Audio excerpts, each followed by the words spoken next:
Hello students, kinematics की आज की क्लास में आपका फिर से स्वागत है। और इस काइनेमेटिक्स में आपको बहुत सारा मजा आने वाला है क्योंकि ये डेली लाइफ से रिलेटेड होगा। ठीक, हम घर जाते हैं, स्कूल जाते हैं, स्पीड, और इसमें से काफी सारे टर्म्स आपने पहले से सुन रखे होंगे, जैसे डिस्टेंस, दूरी। 99% लोगों ने डिस्प्लेसमेंट भी सुन रखा होगा। ठीक, स्पीड, वेलोसिटी, इन सब चीजों को आपने सुन रखा होगा। बस इन्हीं को हम थोड़ा सा एक स्टेप और आगे ले जाएंगे। ठीक है, और ये काफी लेंथी चैप्टर होने जा रहा है। ये काफी लेंथी चैप्टर है। ठीक, और इसको एकदम आराम से पढ़ेंगे, इसको एकदम पूरे आराम से पढ़ेंगे। ठीक है, ये बाकी सारे चैप्टर्स में भी हो जाएगा। जैसे इसमें एक चीज आएगी ग्राफ। अब हर चैप्टर में ग्राफ बनाना नहीं सिखाएंगे। ठीक, इसमें पूरे मन से खूब सारा ग्राफ बनाएंगे। सभी लोग ऐसे ही करते हैं, सारे ऑथर्स और सारी कोचिंग्स के जो भी टीचर्स हैं।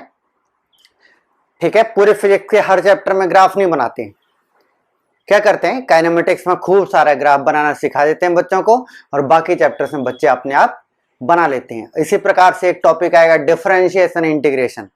डिफरेंशिएशन इंटीग्रेशन आपको हर चैप्टर में जरूरत पड़ेगी, राइट। लेकिन हम इसमें बहुत इतना डिटेल में कर लेंगे कि बाकी चैप्टर्स में हमें जाने की जरूरत नहीं पड़ेगी।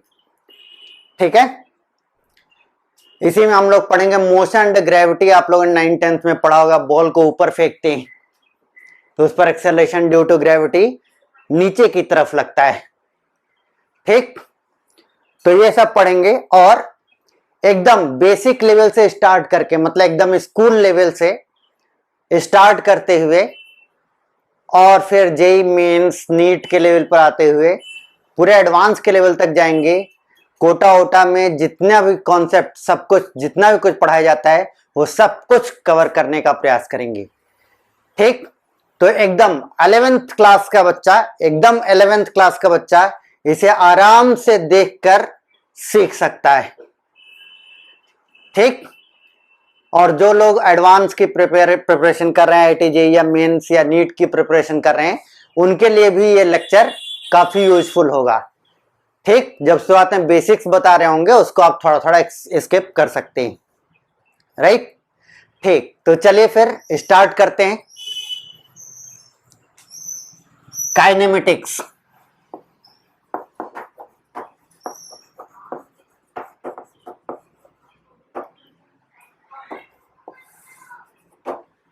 Kinematics,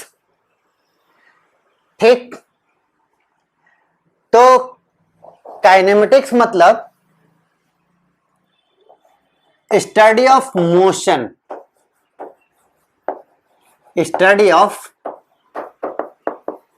motion is known as kinematics. Study of motion is known as kinematics. Kine means motion और matics means maths. ठीक, तो mathematical study of motion is known as kinematics. इसे हम सिंपली बोल सकते हैं स्टडी ऑफ मोशन।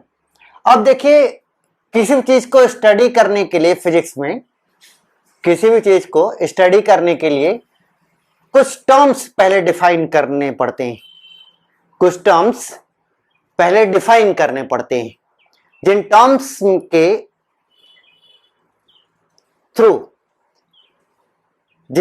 के through, हम पूरे चैप्टर को या इस पूरे मोशन को, जैसे ये मोशन का है तो इस पूरे मोशन को हम स्टडी करेंगे। ठीक, तो वो टर्म्स क्या क्या हैं जो इस चैप्टर में आएंगे। बेसिक टर्म्स, डिस्टेंस आएगा, सबने सुन रखा होगा, फिर भी लिखते हैं काइनेमेटिक्स का एक माहौल बनाने के लिए, ताकि आपके दिमाग में पूरा काइनेमेटिक्स का माहौल बन जाए। इसमें क्या क्या चीज आएंगी। ठीक, डिस्टेंस, दूरी, डिस्प्लेसमेंट, विस्थापन, स्पीड, ठीक, वेलोसिटी, स्पीड को हिंदी में बोलते हैं गति, वेलोसिटी वेग, एक्सीलरेशन,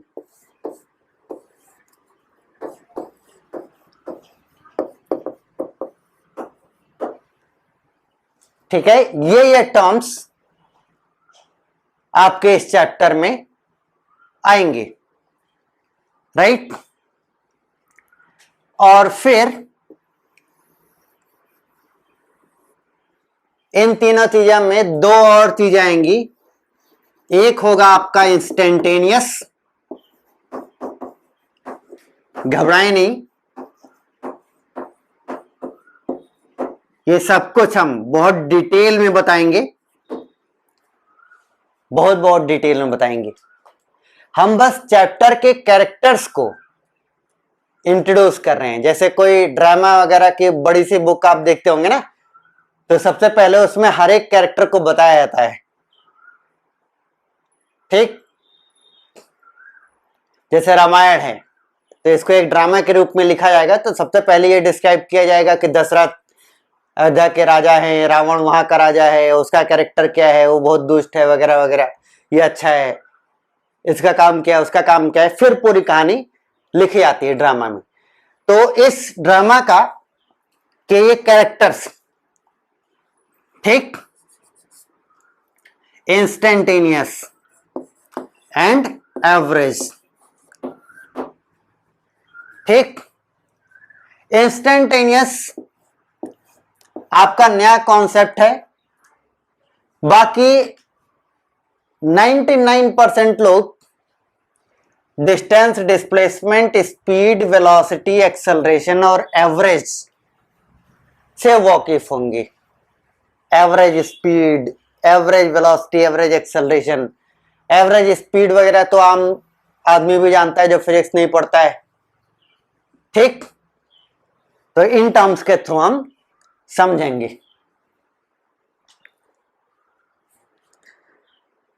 तो इसको कॉपी में नोट कर लीजिए।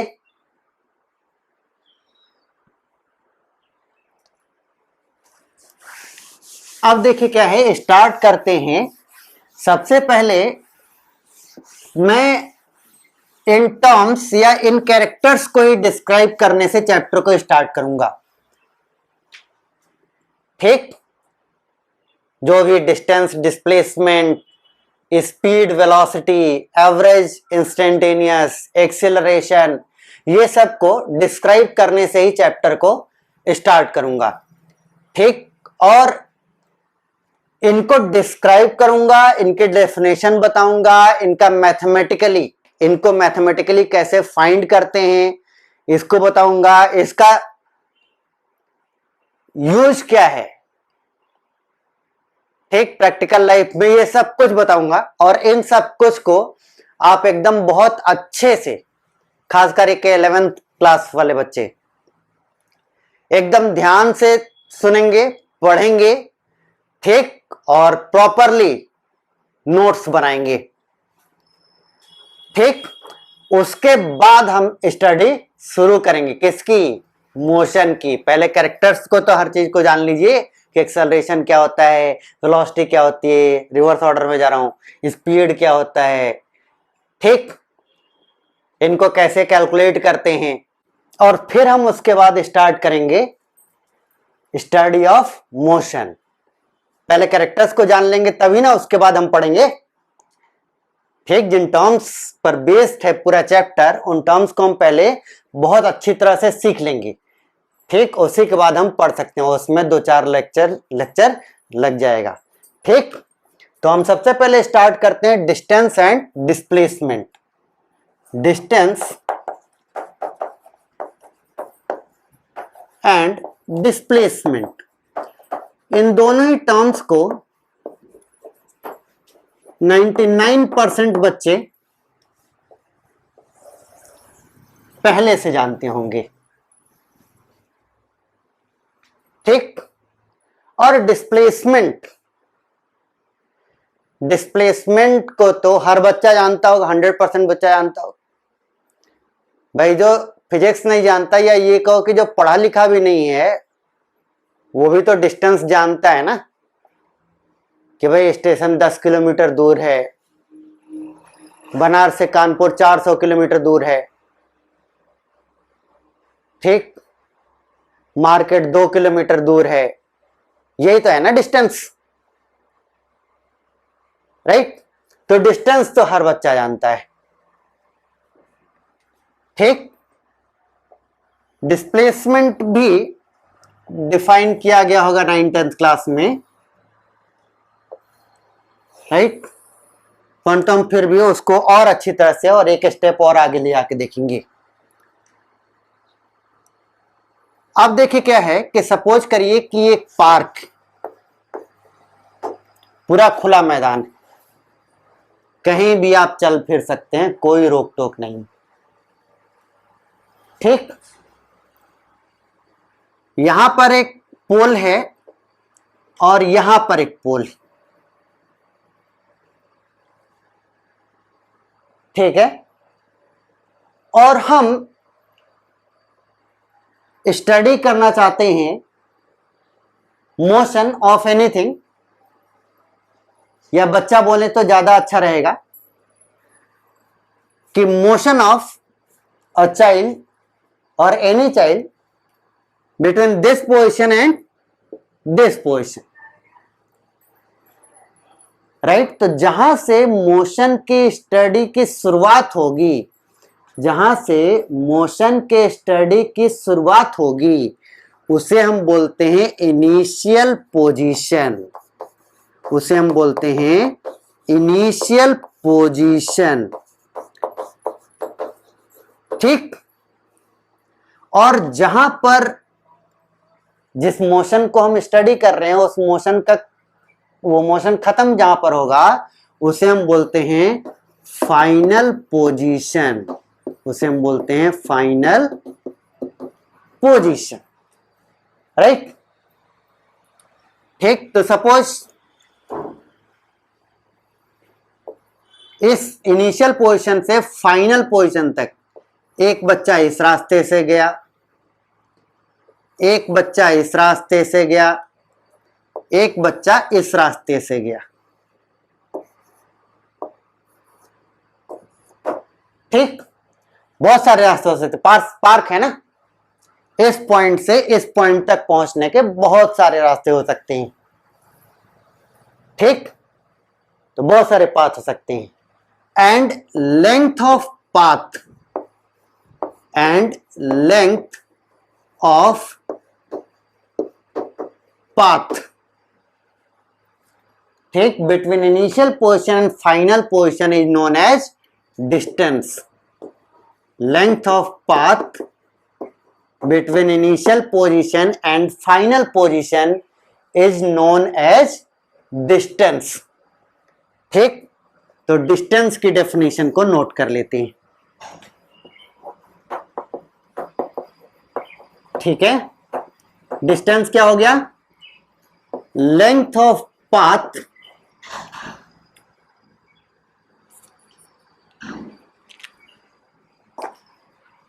length of path is distance, और length of path, length क्या कैसी चीज है, scalar.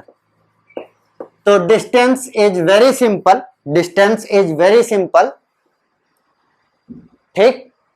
Length of path between initial position and final position is known as distance. यानी डिफरेंट डिफरेंट पाथ के लिए डिफरेंट डिफरेंट डिस्टेंसेज होंगे, यानी डिस्टेंस आपके पाथ पर डिपेंड करेगा, ठीक है। डेफिनेशन एकदम क्लियर हो गई। लेंथ ऑफ पाथ, पाथ का लेंथ कहलाएगा डिस्टेंस, पाथ का लेंथ कहलाएगा डिस्टेंस। और चूंकि इनफाइनाइट पाथ हो सकते हैं, चूंकि इनफाइनाइट पाथ हो सकते हैं, कोई ऐसे गया, कोई इधर से घूम के ऐसे ऐसे गया, कोई ऐसे गोल गोल होके जा रहा है, ठीक। तो पाथ इनफाइनाइट, अनंत पाथ हो सकते हैं between same initial position and final position, तो between same initial position and final position अनंत डिस्टेंसेज हो सकते हैं, डिस्टेंस फिक्स नहीं। ठीक, तो इसको भी लिख लेते हैं कि between same initial position, IP लिखूंगा आज अब से, याद रखिएगा, and final position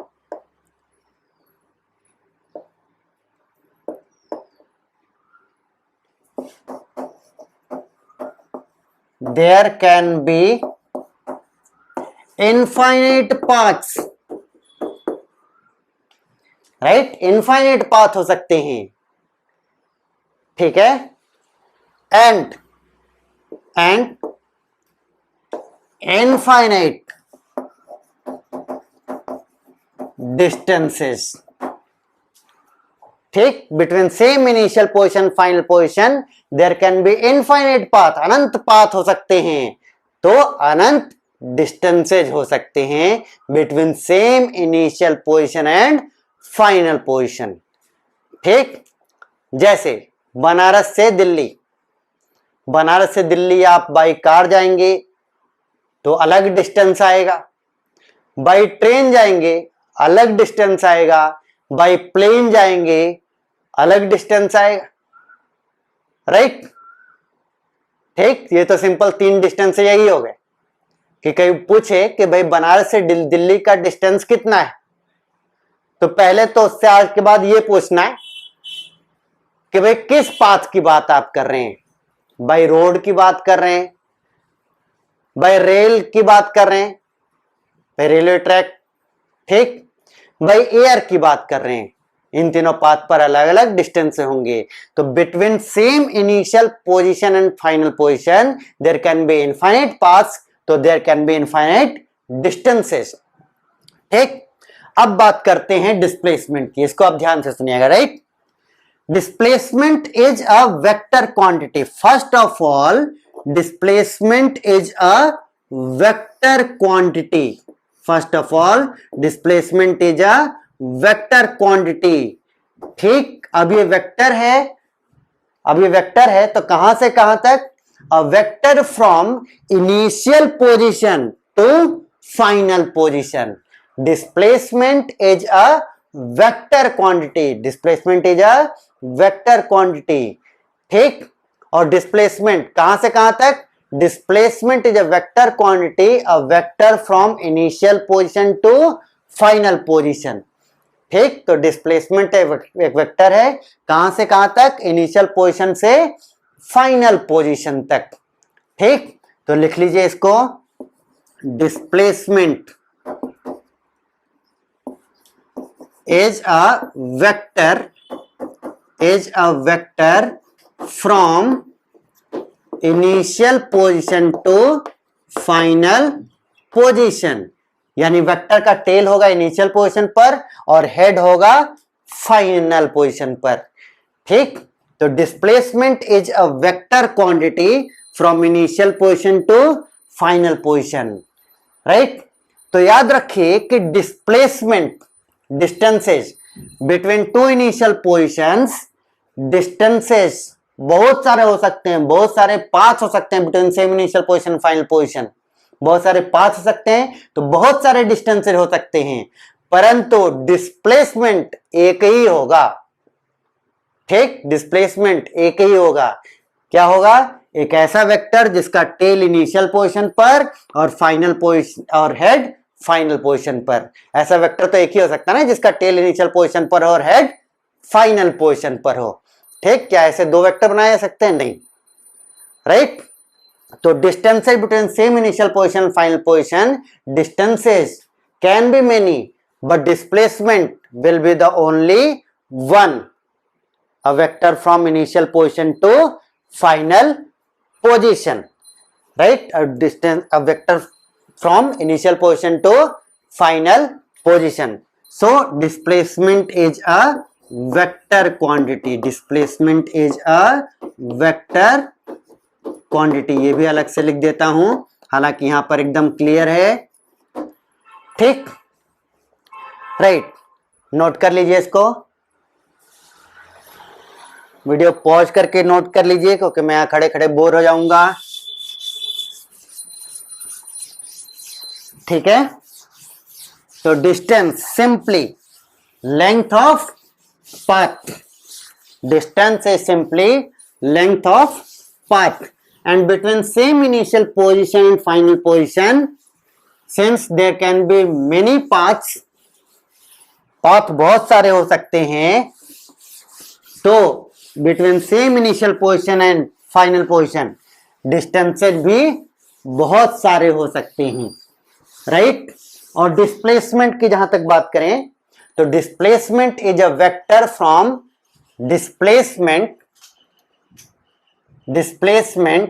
is a vector from initial position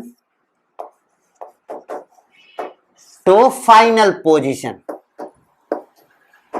right, initial position to final position. ठीक, अभी डिस्प्लेसमेंट पर और भी कुछ बातें करनी बाकी हैं। ठीक है, अब देखिए क्या है कि जब भी डिस्प्लेसमेंट बोला जाता है ना केवल, तो ये सिंपली कन्वेंशन है ऑथर्स का और टीचर्स का कि डिस्प्लेसमेंट मतलब डिस्प्लेसमेंट वेक्टर का magnitude. Displacement vector, displacement simply displacement बोला गया मतलब डिस्प्लेसमेंट वेक्टर का मैग्नीट्यूड। ठीक, तो डिस्प्लेसमेंट जब तक आपने वेक्टर नहीं पढ़ा हुआ था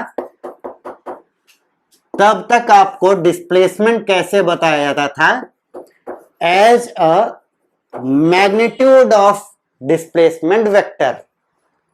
ठीक, जब तक आपने वेक्टर नहीं पढ़ा हुआ था तब तक आपको डिस्प्लेसमेंट क्या बताया जाता था, जो बताया जाता था वो क्या होता था, डिस्प्लेसमेंट वेक्टर का मैग्नीट्यूड। ठीक, कंफ्यूज मत होइए क्योंकि तब आपने वेक्टर पढ़ा ही। ठीक है, मैं आपको बताता हूं, जैसे अपना डिस्प्लेसमेंट वेक्टर क्या है, ये from initial position to final position. तो 9th-10th में जो आपको डिस्प्लेसमेंट बताया जाता था वो होता था इस डिस्प्लेसमेंट वेक्टर का मैग्नीट्यूड, वो होता था डिस्प्लेसमेंट वेक्टर का मैग्नीट्यूड, राइट। और डिस्प्लेसमेंट वेक्टर का मैग्नीट्यूड, इस वेक्टर का मैग्नीट्यूड क्या हो जाएगा, इस एरो की लेंथ, इस एरो की लेंथ, राइट। इसको हम ये भी तो बोल सकते हैं ना स्ट्रेट लाइन, इस एरो का लेंथ को हम क्या बोल सकते हैं, straight line distance between initial position and final position. ठीक है, डिस्प्लेसमेंट का मैग्नीट्यूड, डिस्प्लेसमेंट का मैग्नीट्यूड क्या होगा, इस वेक्टर का मैग्नीट्यूड, और इस वेक्टर का मैग्नीट्यूड मतलब इस एरो की लेंथ, और इस एरो की लेंथ तो हम क्या बोल सकते हैं, distance, straight line distance between initial position and final position. ठीक है, तो डिस्प्लेसमेंट का मैग्नीट्यूड कैसे डिफाइन किया गया है, straight line distance, straight line distance between initial position and final position, initial position and final position, straight line distance between initial position and final position. ठीक है, राइट। तो हमने क्या सीखा कि भाई डिस्प्लेसमेंट जब बोलेंगे तो उसका मतलब होगा डिस्प्लेसमेंट वेक्टर का मैग्नीट्यूड, और डिस्प्लेसमेंट वेक्टर क्या होता है, vector from initial position to final position. तो डिस्प्लेसमेंट वेक्टर का मैग्नीट्यूड क्या हो गया, straight line distance, straight line distance between initial position and final position, straight line distance between initial position and final position. ठीक, अब एक आखिरी बात, वो आखिरी बात क्या है कि इनिशियल पोजीशन और फाइनल पोजीशन अगर फिक्स हो गए तो पाथ तो बहुत सारे हो सकते हैं, तो डिस्टेंसेज भी बहुत सारे हो सकते हैं। परंतु क्या straight line distance will be the shortest distance? ध्यान सोचो कि अगर इनिशियल पोजीशन और फिक्स फाइनल पोजीशन अगर फिक्स कर दी जाए, इनिशियल पोजीशन और फाइनल पोजीशन अगर फिक्स कर दी जाए, ठीक, तो पाथ तो बहुत सारे होंगे, तो डिस्टेंसेज भी बहुत सारे होंगे, परंतु इन सारे डिस्टेंसेज में जितने भी पॉसिबल पाथ और उनके डिस्टेंसेज हों between same initial and final position, shortest कौन सा होगा? राइट, ठीक है, जितने भी पॉसिबल डिस्टेंसेज होंगे उनमें शॉर्टेस्ट डिस्टेंस कौन सा होगा? Straight line distance is the shortest distance. ठीक, straight line distance is the shortest distance. Right, ये तो सबको पता है ना, straight line distance is the shortest distance. ठीक, तो डिस्प्लेसमेंट के मैग्नीट्यूड को या सिंपली डिस्प्लेसमेंट को हम ये भी बोल सकते हैं, ये बोल सकते हैं कि shortest distance between initial position and final position, shortest distance between initial position and final position. Right, ठीक, बहुत सारे डिस्टेंस हो सकते हैं, उनमें शॉर्टेस्ट डिस्टेंस कौन सा होगा? Straight line distance. और स्ट्रेट लाइन डिस्टेंस क्या होता है? डिस्प्लेसमेंट का मैग्नीट्यूड, यानी डिस्प्लेसमेंट का मैग्नीट्यूड यही बोला जा सकता है shortest distance between initial position and final position. Right, तो यही दोनों चीजें आपको 9-10 तक बताई जाती होंगी कि क्या है डिस्प्लेसमेंट, स्ट्रेट लाइन डिस्टेंस या फिर शॉर्टेस्ट डिस्टेंस। राइट, ठीक, अब देखिए क्या है कि एक क्वेश्चन करते हैं फॉर अंडरस्टैंडिंग। बिटवीन, क्वेश्चन लिखिए, between same initial position and final position, between same initial position final position, correct relation between distance and magnitude of displacement। ठीक, relation A, distance equal to or less than magnitude of displacement, relation B, distance equal to or greater than magnitude of displacement, relation C, distance less than magnitude of displacement, relation D, distance greater than magnitude of displacement। ठीक, सोचो, और इसको हर बच्चा सोच सकता है। ठीक, इसको हर बच्चा सोच सकता है, केवल वही नहीं सोच पाएगा जो महा आलसी होगा।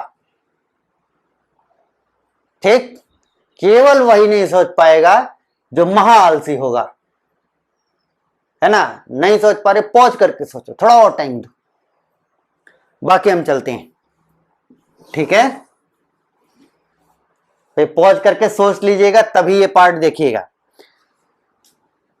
ठीक, अब देखिए, इसमें कुछ भी नहीं करना था, सिंपली आपको मेरी पिछली बात याद रखनी थी। कौन सी पिछली बात? Shortest distance between initial position and final position is the magnitude of displacement. क्या लिखा गया है? Shortest distance. शॉर्टेस्ट डिस्टेंस क्या होगा? डिस्प्लेसमेंट। ठीक, शॉर्टेस्ट डिस्टेंस क्या होगा? डिस्प्लेसमेंट। तो अगर शॉर्टेस्ट डिस्टेंस डिस्प्लेसमेंट के बराबर होगा तो बाकी सारे डिस्टेंसेज तो अपने आप डिस्प्लेसमेंट से बड़े होंगे ना। अगर शॉर्टेस्ट डिस्टेंस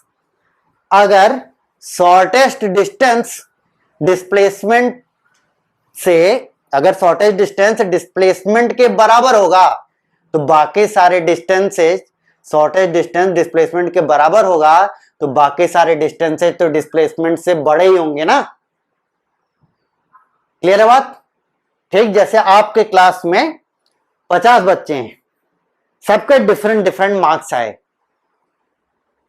ठीक, जिसके सबसे कम मार्क्स आए हैं वो 50, तो बाकी सबके मार्क्स तो 50 से ज्यादा ही होंगे ना। एकदम सेम तरीके से कि शॉर्टेज डिस्टेंस अगर डिस्प्लेसमेंट है तो बाकी सारे डिस्टेंसेस तो डिस्प्लेसमेंट से बड़े ही होंगे। तो एक तो ये वाला ऑप्शन गलत हो गया और ये वाला ऑप्शन, ये एंड सी गया। डिस्टेंस अब इन दोनों में है कि strictly greater than magnitude of displacement होगा या कभी कभी इक्वल भी हो सकता है। ठीक, स्ट्रिक्टली ग्रेटर देन होगा, इसका मतलब क्या है कि हमेशा बड़ा ही होगा, इक्वल नहीं हो सकता। और इसका मतलब क्या है कि बड़ा तो होगा ही, कभी कभी इक्वल भी हो सकता है। ठीक, तो अब चेक करते हैं। अगर डिस्प्लेसमेंट के डेफिनेशन देखिए क्या, straight line distance between initial position final position. ठीक, तो डिस्प्लेसमेंट जो है वो खुद एक distance by between two initial position final position, between same initial position final position there can be infinite distances, जिनमें से एक डिस्टेंस तो खुद डिस्प्लेसमेंट है। कौन सा वाला? Straight line distance, right.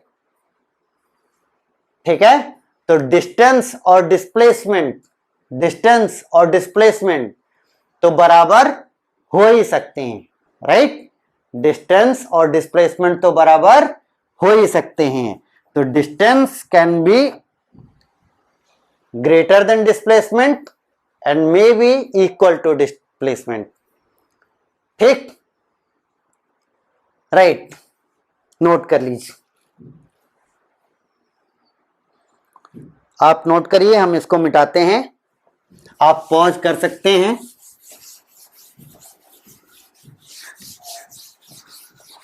ठीक,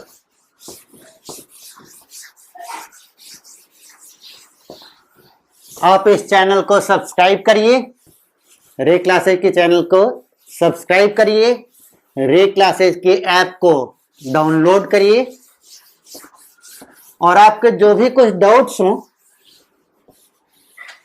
वो कमेंट सेक्शन में लिखा करिए। ठीक, टाइम ली दिया करें कि इतने टाइम पर सर आपने ये बोला है या इस क्वेश्चन में जो भी कुछ जैसे भी, तो उसका रिप्लाई मैं समय मिलने पर कर दिया करूंगा। ठीक, तो अब देखिए क्या है, एक body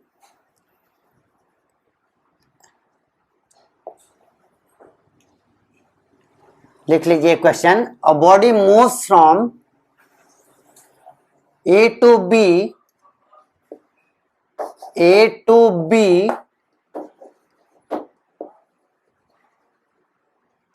on a semicircular path. On a semicircular, लिख रहे हैं ना, circular path of radius r. Of radius r. Find out its distance and displacement. Distance and displacement. खबरदार जो किसी ने बिना आंसर निकाले सॉल्यूशन देखा। ठीक, अच्छा आंसर लिख चुके हैं, बहुत बढ़िया। लेंथ ऑफ पाथ, बहुत आसान था इसलिए ऐसा बोल रहा। लेंथ ऑफ पाथ, ठीक है। तो आधा सर्किल का सरकमफ्रेंस कितना होता है? 2 पाई आर का आधा, पाई आर मीटर्स, ठीक। और डिस्प्लेसमेंट क्या हो जाएगा? Straight line distance between initial position final position, that is A and B, कितना हो जाएगा? 2r, ठीक, राइट। हो गया।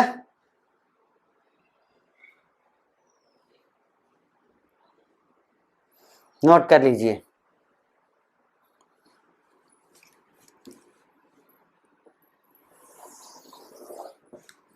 अगले क्वेश्चन पर चलते हैं।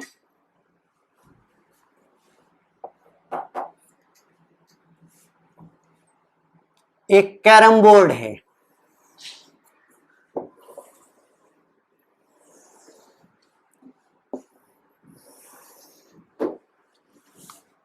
ठीक।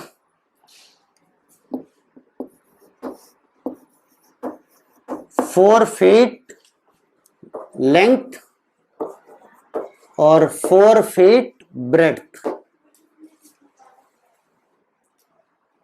ठीक है। और जो स्ट्राइकर है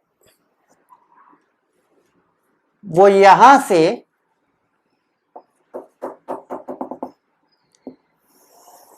यहां स्ट्राइक करता है और ठीक इसमें जाता है।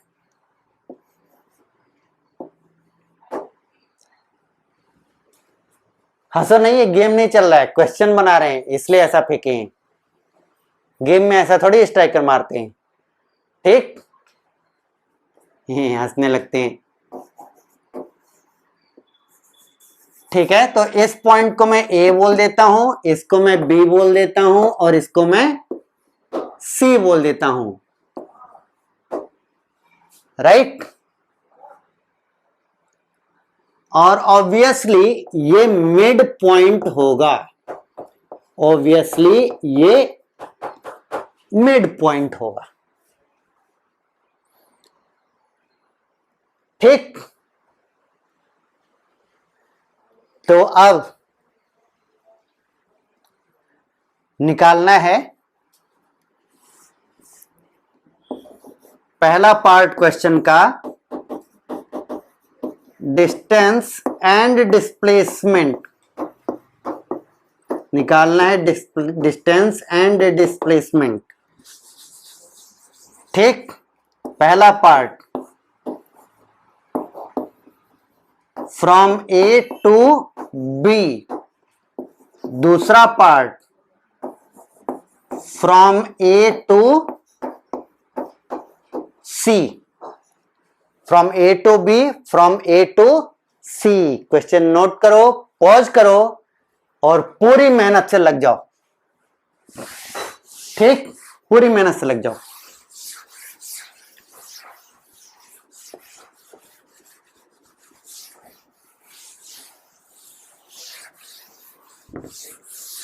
आज की क्लास में एक तो अच्छा क्वेश्चन करें,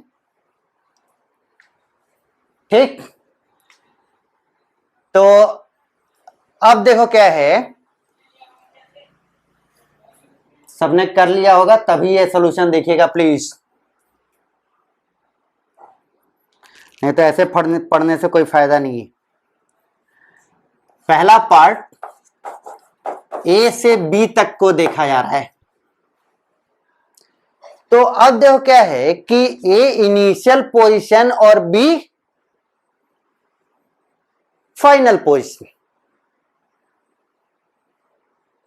राइट।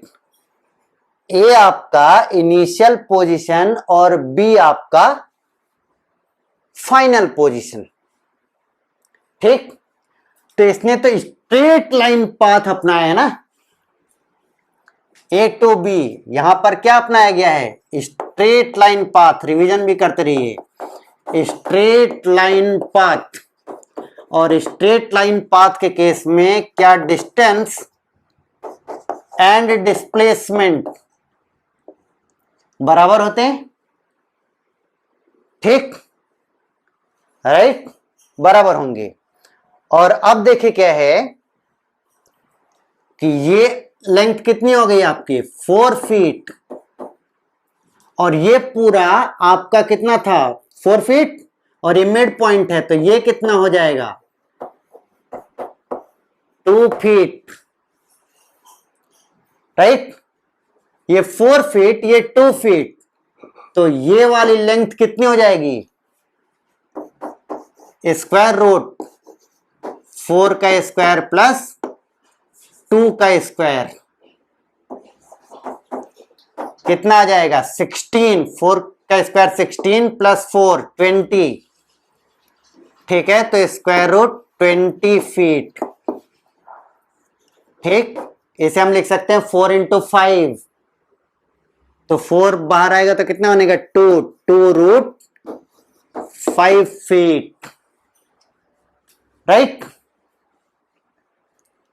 ठीक। फर्स्ट पार्ट को नोट कर लीजिए, फर्स्ट पार्ट के सॉल्यूशन को इसको मिटाएंगे, ठीक है, right.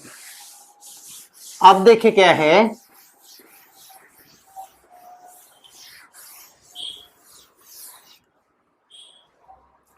B part. B part में ए टू सी के लिए देख रहे हैं, तो पहले हम फाइंड करते हैं डिस्टेंस। तो डिस्टेंस कितना हो जाएगा, पहले ए से बी गया और बी से सी गया, ए से बी गया और बी से सी गया, तो A B length of path कितना हो जाएगा A B plus B C, length of path कितना हो जाएगा A B plus B C. और फर्स्ट पार्ट में हमने फाइंड किया था कि ये कितना है 2 रूट 5 फीट, तो क्या ये दोबारा फाइंड करोगे, नहीं, ये भी कितना हो जाएगा 2 रूट 5 फीट, तो A B plus B C, A B कितना 2 रूट 5, बी सी कितना 2 रूट 5, ठीक, तो ये टोटल कितना हो गया 4 रूट 5 फीट, ये आपका डिस्टेंस हो गया। बहुत बढ़िया, सब लोगों का सही है ना। और अब निकालते हैं डिस्प्लेसमेंट, तो डिस्प्लेसमेंट कितना क्या हो जाएगा, simply A C, straight line distance between initial position and final position, straight line distance between initial position and final position, A और सी के बीच में आपका स्ट्रेट लाइन डिस्टेंस, ठीक, तो ये हो जाएगा आपका डिस्प्लेसमेंट, राइट। तो ये कितना है 4 फीट, ठीक। मेरे ख्याल से सबका आंसर पहले से ही सही होगा, ठीक है। तो आज की क्लास यहीं पर समाप्त करते हैं, आज की क्लास यहीं पर समाप्त करते हैं। नेक्स्ट क्लास में सबसे पहले इस पर बेस्ड डिस्टेंस और डिस्प्लेसमेंट फाइंड करने पर बेस्ड और भी अच्छे क्वेश्चंस करेंगे, ठीक है। और एक और टॉपिक स्टार्ट करेंगे average speed and average velocity, और उस पर क्वेश्चंस करेंगे। Thank you.